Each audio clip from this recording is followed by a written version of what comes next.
Ang mabuting balita ng Panginoon ayon kay San Lucas. Noong panahong iyon, sinabi ni Jesus sa kanyang mga alagad, "Tandaan ninyo ito. Kung alam lamang ng puno ng sambahayan kung anong oras darating ang magnanakaw, hindi niya pababayaang pasukin ang kanyang bahay. Kayo may dapat humanda, sapagkat darating ang Anak ng Tao sa oras na hindi ninyo inaasahan." Itinanong ni Pedro, "Panginoon, sinasabi po ba ninyo ang talinghagang ito para sa amin o para sa lahat?" Pumugon ang Panginoon, "Sino nga ang tapat at matalinong alipin? Hindi ba siya ang pamamahalain ng kanyang Panginoon sa sambahayan nito upang magbigay sa ibang mga alipin ng kanilang pagkain sa karampatang panahon? Mapalad ang aliping iyon kapag dinatnan siyang gumagawa ng gayon pagbabalik ng kanyang Panginoon. Sinasabi ko sa inyo, pamamahalain siya ng kanyang Panginoon sa lahat ng ari-arian nito. Ngunit kung sabihin sa sarili ng aliping iyon, matatagalan pa bago magbalik ang aking Panginoon, at simulan niyang bugbugin ang ibang aliping lalaki at babae, at kumain, uminom, at maglasing, darating ang Panginoon ng aliping yaon sa araw na hindi niya inaasahan at sa oras na hindi niya alam. Buong higpit na parurusahan siya ng Panginoon at isasama sa mga ditapat. At ang aliping nakaalam ng kalooban ng kanyang Panginoon, ngunit hindi naghanda ni sumunod sa kalooban nito ay tatanggap ng mabigat na parusa. Ngunit ang aliping hindi nakaalam ng kalooban ng kanyang Panginoon at gumawa ng mga bagay na nararapat niyang pagdusahan ay tatanggap ng magaang parusa. Ang binigyan ng maraming bagay ay hahanapan ng maraming bagay, at ang pinagkatiwalaan ng lalong maraming bagay ay pananagutin sa lalong maraming bagay.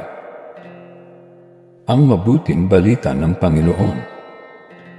Pinupuri ka namin, Panginoong Hesukristo. Unang pagbasa. Pagbasa mula sa sulat ni Apostol San Pablo sa mga taga-Roma. Mga kapatid, huwag na ninyong paghariin ang kasalanan sa inyong mga katawang mamamatay upang hindi na kayo maalipin ng masasamang pita nito. Huwag ninyong ipailalim sa kapangyarihan ng kasalanan ang alinmang bahagi ng inyong katawan bilang kasangkapan ng kasamaan.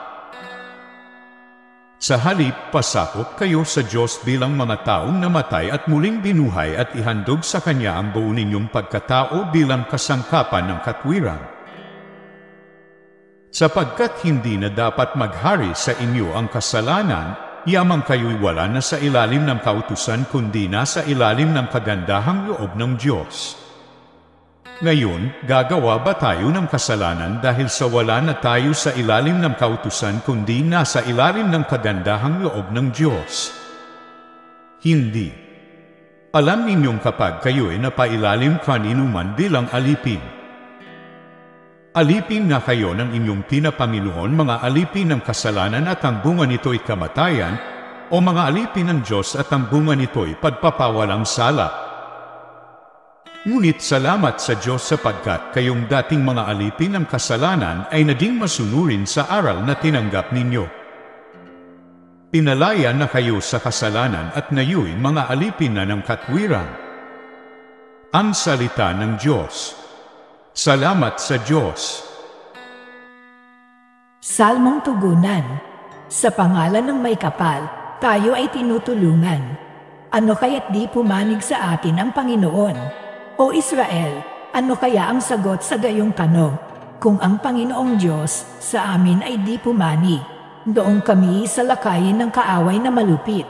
Maaaring kami noon ay nilulun na ng buhay sa silakbo ng damdamin at matinding kagalitan.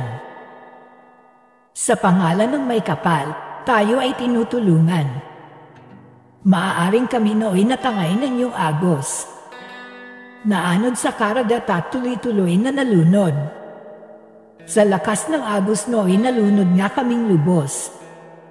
Tayo ay magpasalamat, ang puon ay papurihan.